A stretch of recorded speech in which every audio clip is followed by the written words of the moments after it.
I'm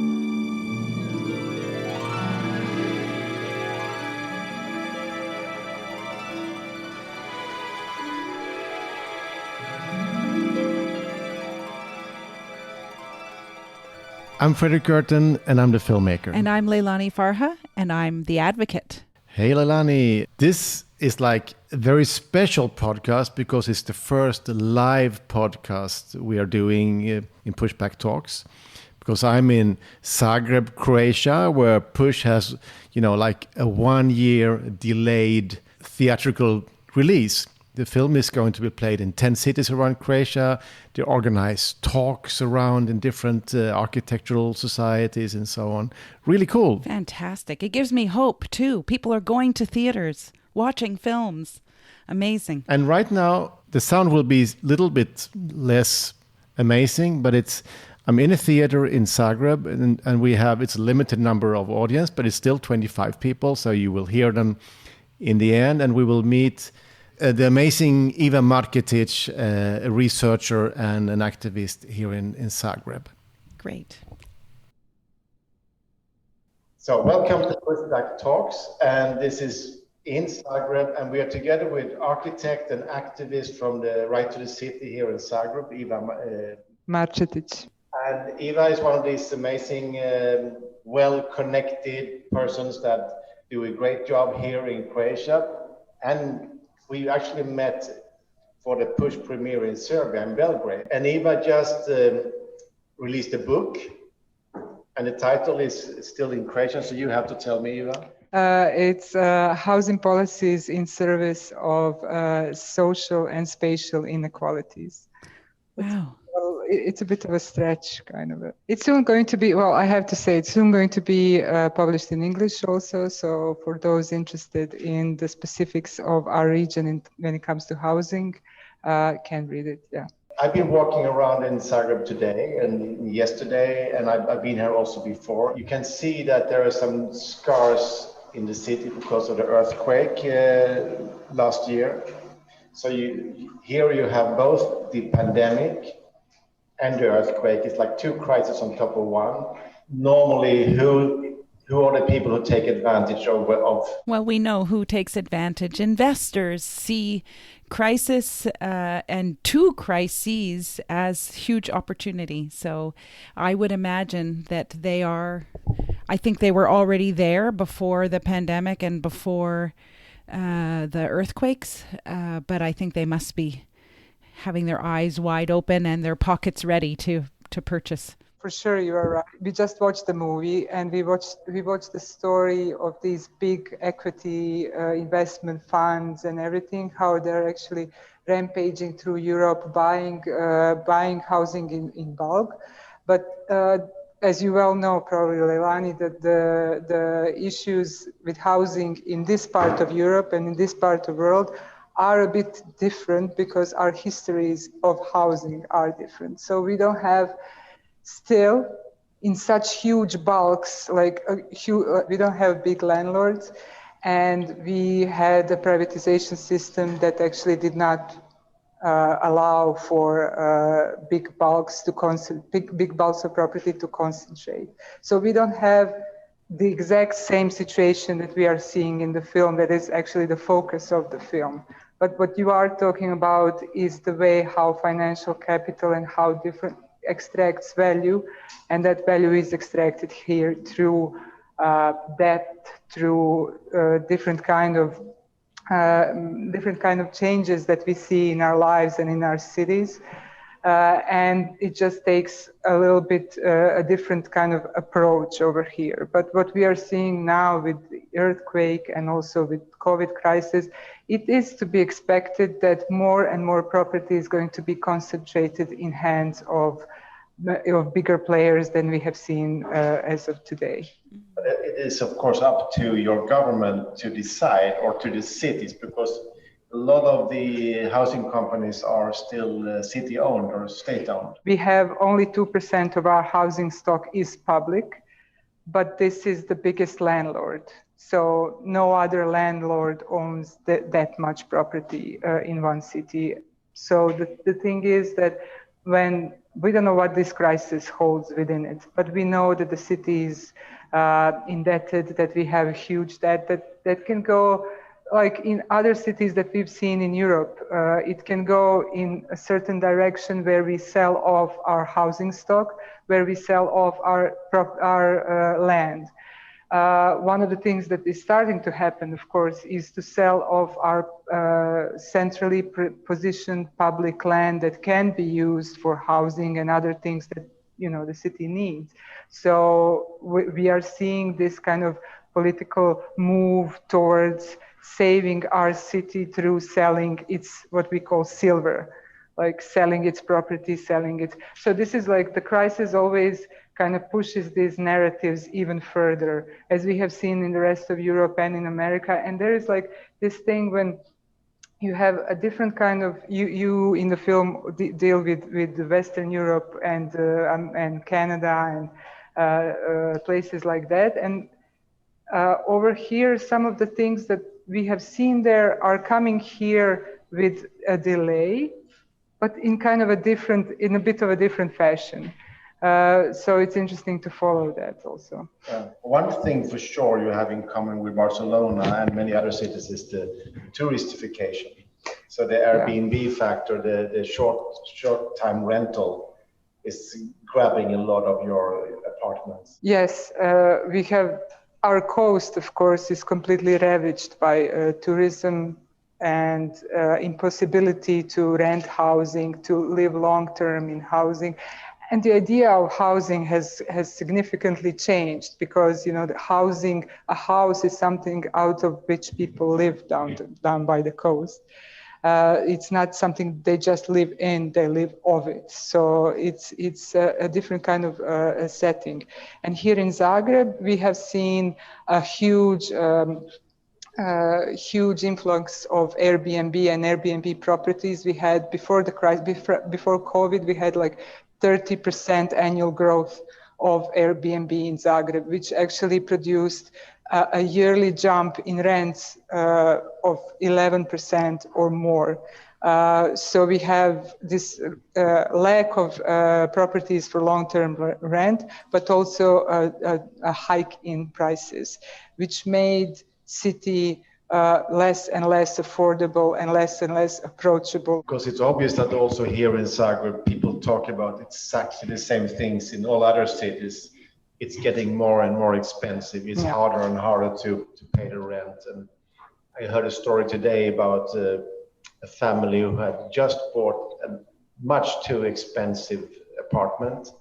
And then the earthquake came and totally destroyed the apartment, so you can't even live in it. So now they have to, for a while, emigrate to Canada. Well, good luck in Canada. We have a very ridiculously out of control real estate market here at the moment, just like everywhere, actually. In the midst of this pandemic, the real estate market continues to flourish and you know, it's amazing. It seems very resilient, even when there's a deadly virus around.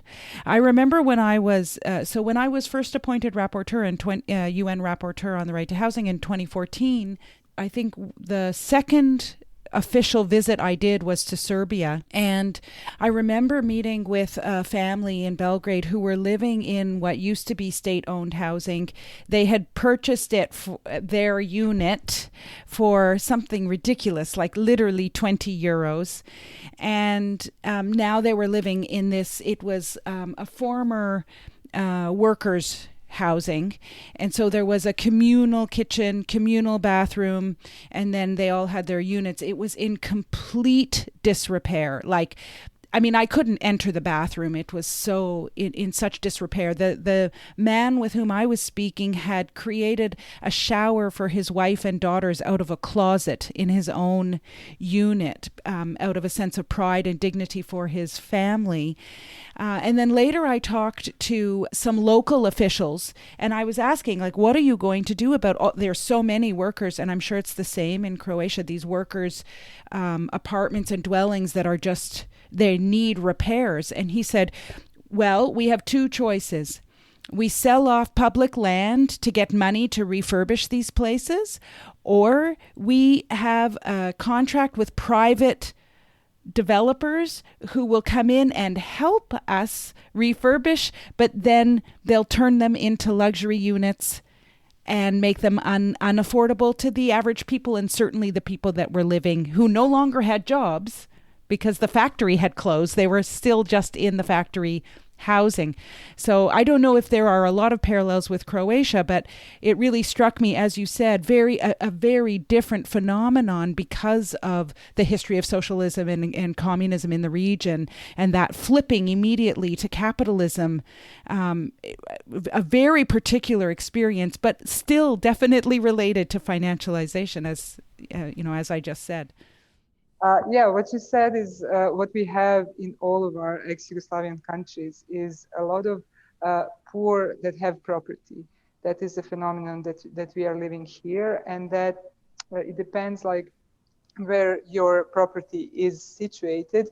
It's you are kind of inside of the real estate market or outside of it. If you are lucky to be inside of real estate market, say you have inherited or you have bought through right to buy an apartment which is in Zagreb in a nice neighborhood, then perhaps you can maybe earn some money out of selling it and buying something else in another place. But for a large majority of people, that is actually not possible. They are not, or the apartments are actually too small to do this kind of change.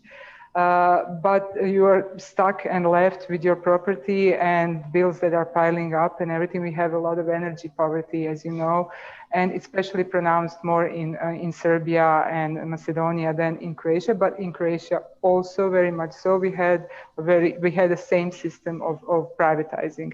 But yes, as we see, there are two phenomena, many phenomena, but one of the phenomena which is, I think, quite interesting is that on the one hand, you have a lot of this kind of poverty with property, but also on the other hand, you have changes, class changes through transgenerational kind of transfer of this wealth that was created in Yugoslavia as a social wealth. So you have like grandmothers and grandparents who have had socially owned flats. Then you have parents who have had socially owned flats. If you are a generation like me, who has like all of the generation living in those apartments, you are poised to actually inherit those properties. And in this way, housing from Yugoslavia makes you kind of a higher middle class, and makes you kind of better or different from others in your generation. So we are kind of slowly but surely creating these property classes also based on the things that we inherited from Yugoslavia. When in Belgrade, there is obvious that you have the riverfront, the big development that is some Middle East capital coming in. Which is like been a big story, big struggle in Belgrade, but now it's there and it's ugly. So it's like the same kind of dark towers like we see all around the world. But do you have that kind of developments coming in here also? That kind of money? Oh, it's an interesting story. Yes, actually, we have the same thing that happened in Belgrade. The same investors were trying to come into Zagreb. And the idea is to give them actually a controlling power over our land, not property, but controlling power over the entity that owns the land. It's a very interesting scheme. And they come into places where they are expecting the democratic processes to be weak. So these kind of investors, this is not Blackstone, this is Eagle Hills. There's a difference, and these kind of Eagle Hills investors, they come into places where they assess that the democratic procedures are weak, so they are able to swoop in and take over control over land and make some deals and build some, well, not even build. In Belgrade, it's very kind of shady who is actually building, who is actually investing anything there. So they actually just extract value from the public land. But what we did here, we knew what happened in Belgrade. Once they came here, we organized for a year, and then this ended up with 20,000 people. We organized the biggest protest just before Corona hit, 20,000 people in the main square. I don't know who here remembers this event. It seems like it was 10 years ago.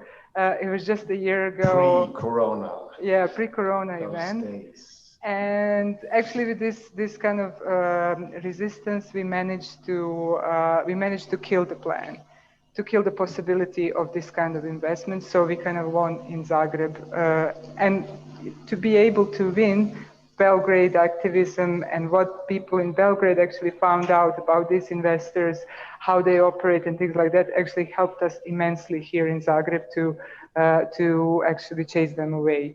For our listeners and for the audience here in Croatia, is that Iva is connected with people around the world, like you are and like we are. And there's a lot of knowledge traveling quite quick. In the podcast we had the other week about Greece, where a data journalist are trying to monitor who owns Athens. And that was also very interesting. So that kind of knowledge is also makes it easier. So that kind of mapping project is also important. To study what happens in other cities, maybe you have a chance to actually block a development you don't want to come. In a few weeks, just a few days after when you out there listen to this podcast, there's elections in Croatia, local elections. And here in Zagreb, it seems a big chance. The leading in the polls is somebody linked to your work, as like more a modern kind of mayor might coming in, like the experience of Ada Colau coming in Barcelona with a lot of knowledge of this kind of development. So there is some hope that you can actually defend your city in some way. Oh yeah, I mean, as you show also in the film, the only way to actually fight what is going on is to legislate and to change their opportunities of profiting. Yeah, and I think that right now is such a good moment for some more progressive people with progressive ideas to assert themselves, especially in a situation like in Zagreb with Airbnb, for example. I mean, there's now such a worldwide movement pushing back against Airbnb. It's now a public company, which actually is helpful in some ways. My own city here, I live in Ottawa, Canada. It's the capital. It's a small city, just 1 million people. Just yesterday, the city council voted to start regulating Airbnb. And it's a very conservative city council generally. They don't do anything progressive. But with this one, they could see it's so clear. And as you said, Iva, it's so clear in Zagreb that it's eating up existing housing that people need. And you've had a 10% increase in the cost of housing in the price of housing, I think, in recent years, maybe more. But I think in Zagreb, and even in the pandemic, I think it continues to increase. So it's the type of thing that hopefully city politicians could win on, build it into their platform, is protecting the city for the people who live there. I just wanted to add one thing. I received an email late last week.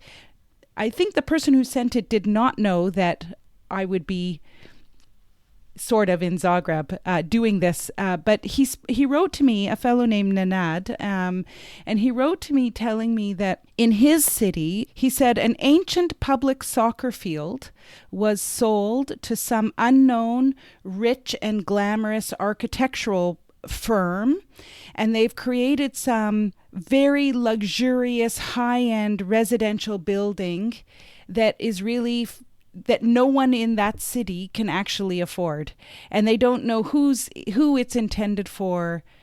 So maybe that's just another example of the way these things, they just happen. And if we don't have strong city government as well as national government, but pushing back, they, just like that, a soccer field becomes luxury penthouse apartments, Yeah, we would have to also not only change the way city governments work, but also this narrative that says, and you mentioned it before, we have a problem, now we have to sell the land to fix the problem. So this is one of the things that is difficult to change and needs to. But so Iva, what do you say? Why do you think this film is relevant for Croatia? It shows how if you deregulate, if you do not take care of legislations and protections for tenants, for any kind of housing, that you're going to get into this really horribly dark place where nothing is anymore, everything is bizarre actually, as you show in the film. So what we are actually dealing in Zagreb today, especially, and in Croatia, but especially in cities, is the question that more and more people are renting because they cannot afford to buy. So they are renting, so you have a lot of renters here, and you have no legislation and no public conversation about this specific status of housing. And then you have a lot of this kind of narratives that this situation is temporary, that this is a relation between the landlord and the tenant, and the landlord and the tenant should actually get to some agreement. And nobody's talking that this is kind of a relation that needs to be institutionalized in the sense that it needs to be regulated, and that we need to have more and more protections because our housing situations are changing. And what we are seeing in the film, that gradually you don't even understand it, and gradually you're just like, your apartment is sold to somebody else, you have no rights to, nobody protecting you to stay in this apartment, and all of the things that can happen if we are not vigilant enough that we need to regulate this field. Yeah, I mean, when we talked to Soteris in Athens the other week, he told us about one working class area in Athens where 70% of the population had left in only a few years. Well, so 70% had to move because of... Yeah. In a place, I'm sorry, just jumping in. No, but in a place where we are sitting here in this part of the city, from the data we have from the last two censuses, from 2001 to 2011, so in the period of the real estate boom, 20% of inhabitants living in this central part of the city left or are not living here anymore. So yes, I don't know how many of them have left since 2011, and especially now in the earthquake. So we are perhaps talking about 50% different kind of population living in this part of the city. So it's a change, and you also I'm sure that our audience also have this feeling that some parts of the city do not belong to you anymore. For me, like every time I search for another apartment, I go further and further from the centrally, infrastructurally endowed part of the city. So that means that somebody is pushing me away. And if they're pushing me away, who have a steady job, what happens to others? I mean, the next initiative coming up from Berlin right now, where there's a campaign to expropriate one of the biggest housing companies, Deutsche Wohnen, which they have like 340,000 apartments in Berlin. So there is actually a campaign, and it will be a plebiscite about that in September. So it's a big struggle coming up in a city close to us, and that will be very interesting to follow, because that's disruptive big time. Yes. Because they don't want to pay the market price of today. Mm-hmm. They want to pay the market price of 10 years ago. And they will just say, all this money that's lying on the top is just speculative, just go away, you lost. Okay. That's radical. Very radical. It's very cool. Berlin sold off hundreds of thousands of its public housing for an average price of 20,000 euros. I mean, imagine buying an apartment in Berlin now for 20,000 euros. It's impossible. So, yeah. And the people who bought Berlin for that cheap price is now, it's a bunch of billionaires. Yeah, and they're just, the property is just changing hands. And they're just playing around with that money. The rich is just placing money on our homes is disease. And if you don't have it here already, you should really protect yourself here in Croatia, because it's a challenge, because when you have them on top of you, which you can see in the UK or in Toronto and in other places, it's very hard to get out of it. They're very powerful. Yeah. So when your friend is winning the election now, what will happen, you think, here in Zagreb with a new mayor? What can a new mayor do? In terms of housing and property, can put a stop on privatizing public land and also the remaining public housing that is still being privatized through right-to-buy schemes. And also one of the things that I hope would be a part of it, a part of this new administration, is an office that actually takes care of content of agreements, or is actually advising tenants in order to understand their rights and to sign the best contracts they can, and to see where to go from there in the protection of tenants, because tenancy law is something that is on the level of the state. But what cities can do is try to actually regulate that this relation between landlord and tenant is better than it is today, for more protections for tenants. That is one of the things. Yeah, and also, of course, invest in new public housing. I think this is really interesting, because when we have been talking, I mean, the film Push is very much about the effects of the 2008 financial crisis, and the ideas hanging around at that time was that the market would solve everything. And if you saw the full film, Professor Stiglitz and all the others say, well, the market didn't solve it. Instead, the income gap became just bigger and bigger and bigger. And we know that the billionaires became 25% richer 2020. So it's a system that keeps going. But now with this when the solutions coming to this new crisis of the COVID, and of course here also the earthquake, it's important who is in charge. And we can see already now with the Biden administration that they're actually acting in a different way than the Obama administration did. So there is some kind of new understanding on the table. And the good luck for Zagreb is that they also have groups like the Right to the City, who are strong and prepared, and there's a book out, and now a new government. So there is some hope. New book, a new government. It's new, it's shiny and nice.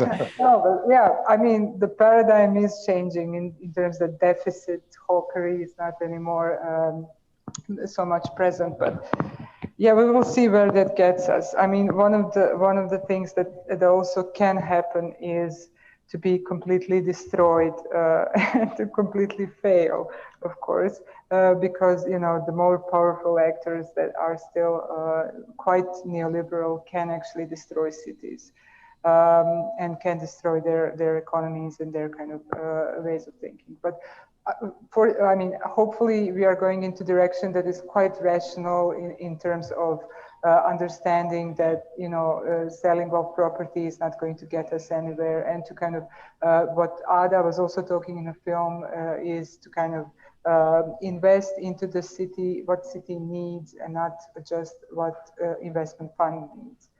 That's a change of logic, and we will see what happens. Yeah. I remember when we were in Prague, it was the last screening that Fredrik and I did together, and just before the pandemic, literally, I think it was the 9th of March or something, so right before it was declared a global pandemic.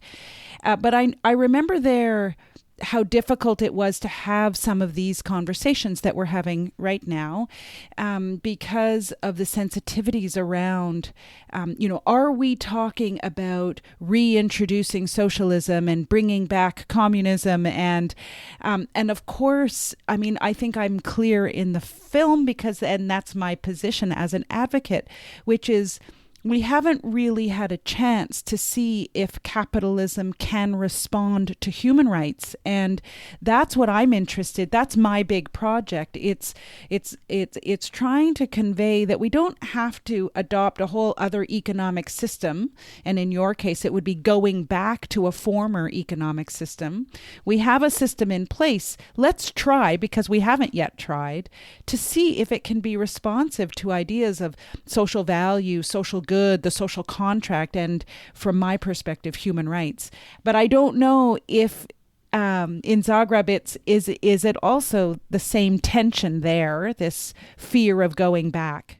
Yeah, of course. I mean, that is something that is kind of in the narrative, and especially in this kind of local election, there's a narrative, communists are coming back. But I think it's a very worn out narrative, especially now when we have lived. One of the important things that we have, witnessed in the last year is that neoliberalism cannot answer to crisis, because in neoliberal cities, because they depend on the centralization of power and individualization of power, which we had here, and institutions actually being dilapidated and not working.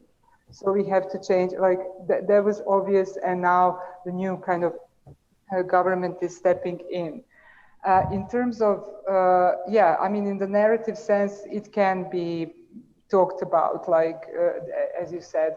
I do believe that we need a different system than capitalism. That is my ideological belief, but also my practical and my kind of a life's work is a question: how do we make life better now with the tools that we have?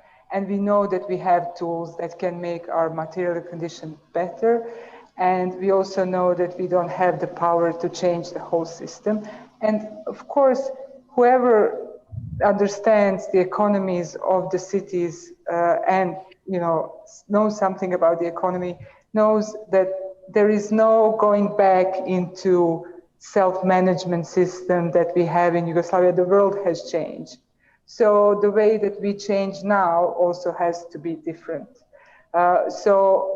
And also have to be realistic in terms of the cities. If we are in power of the largest city in the country, we have some tools that can make our material conditions of living better, and we can actually be vigilant about the dangers that are coming from the financial capital and from the different kind of neoliberal schemes that we have been actually threatened by.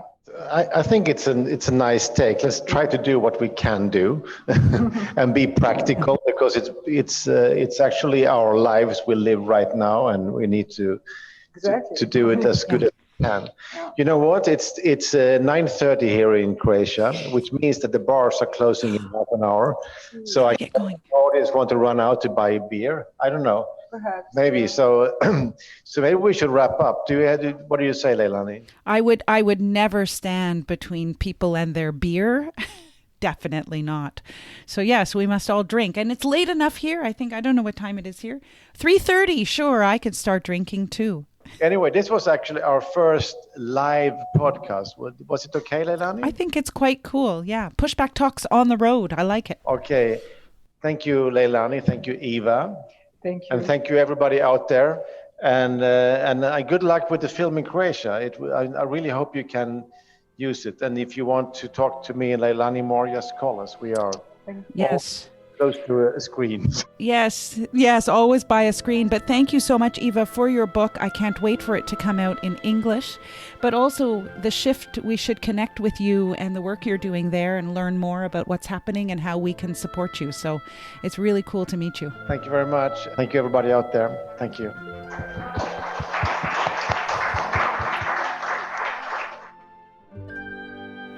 Pushback Talks is produced by WG Film. To watch Push, visit pushthefilm.com. You can also support us by becoming a Patreon at patreon.com/pushbacktalks. Thank you so much for listening, and we'll see you again next week.